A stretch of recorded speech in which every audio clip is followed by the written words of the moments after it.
recevoir à l'ambassade de Roumanie.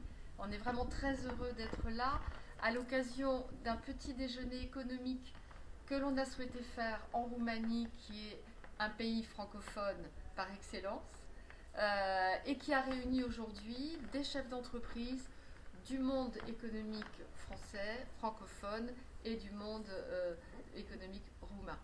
Donc, je sais qu'il y a beaucoup d'événements en ce moment que vous défendez, notamment l'adhésion de la Roumanie à l'OCDE.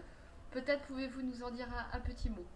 Merci beaucoup tout au bord. Merci beaucoup d'être venu pour votre intérêt, pour votre collaboration parfaite pour l'organisation de cet événement important. Ça fait partie, comme vous savez bien, de toute une série d'événements que nous fêtons cette année pour marquer les 30 ans d'appartenance de la Roumanie à la francophonie institutionnelle. Comme vous dites, la Roumanie est un pays francophone et francophile. Le français, c'est un chant de cœur pour nous, c'est pas une langue officielle, mais comme vous le savez, c'est bien parlé et utilisé en Roumanie. C'est vrai, parmi les processus importants que la Roumanie subit maintenant, peut-être la priorité du gouvernement au niveau zéro, qui est une priorité vraiment reconnue au cas de tous les ministères, toutes les agences, toutes les institutions roumaines, c'est le processus d'adhésion à l'OCDE. Après plusieurs années de frapper à la porte, nous avons été invités l'année passée, en janvier, d'être pays candidat, à côté d'autres pays de l'Europe et de l'Amérique latine. Et nous sommes tous alors maintenant dans le processus d'adhésion qui va prendre quelques années par rapport aux réformes et toutes les procédures que nous devons subir. C'est un processus très technique, très important, qui implique tout le gouvernement. D'ailleurs, notre ambassadeur ici en France, le prédécesseur, l'ancien ambassadeur est maintenant secrétaire d'État au cadre du ministère des Affaires étrangères, coordinateur national du processus d'adhésion à l'OCDE, puisque ça implique, voilà, c'est un processus qui implique toutes les agences et on nécessite une coordination vraiment ciblée. Et nous avons ici aussi à l'ambassade une équipe plus grande dédiée à l'OCDE, gérée par un ambassadeur aussi de carrière, et avec une équipe en croissance, parce que c'est vraiment un processus que nous savons qui va arrondir le processus de modernisation de la Roumanie après la chute du communisme, après l'adhésion à l'OTAN et à l'Union européenne.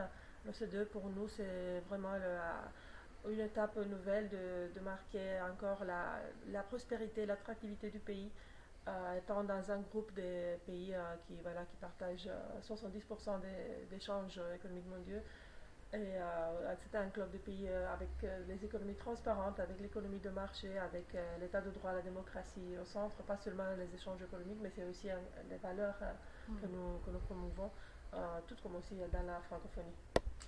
Quand on parle de francophonie, on pense souvent aux pays africains, mais on ne pense pas souvent aux pays de l'Est. Et la francophonie, c'est aussi les pays de l'Est et par excellence la Roumanie, bien évidemment. Merci beaucoup. Nous avons la chance, je veux remercier mes collègues aussi du bureau commercial et de la promotion commerciale économique au cadre de l'ambassade qui ont toujours beaucoup d'idées avec vous, avec nos partenaires francophones qui organisent toujours ce type d'événements.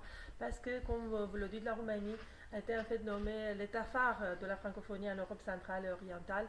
Voilà, nous sommes le pays qui fait peut-être la plus grande promotion de la francophonie dans notre région. C'est un titre que nous prenons avec beaucoup de joie, mais aussi de responsabilité. C'est pour ça qu'à l'ambassade, nous faisons tout ce type d'événements culturels, linguistiques, mais aussi politiques et économiques. Parce que, comme nous parlions tout à l'heure, la francophonie est bien sûr commencée comme une communauté culturelle, linguistique et multiculturelle, pour la diversité culturelle, mais s'est consolidée très fortement comme une communauté politique, comme une voie commune pour beaucoup de situations de crise dans le monde. Et bien sûr, communauté économique, comme nous le voyons, c'est un espace économique très important, pas seulement un nombre de nombre des sociétés, mais aussi les échanges et la couverture géographique, si nous pensons que c'est très important. On est sur tous les continents.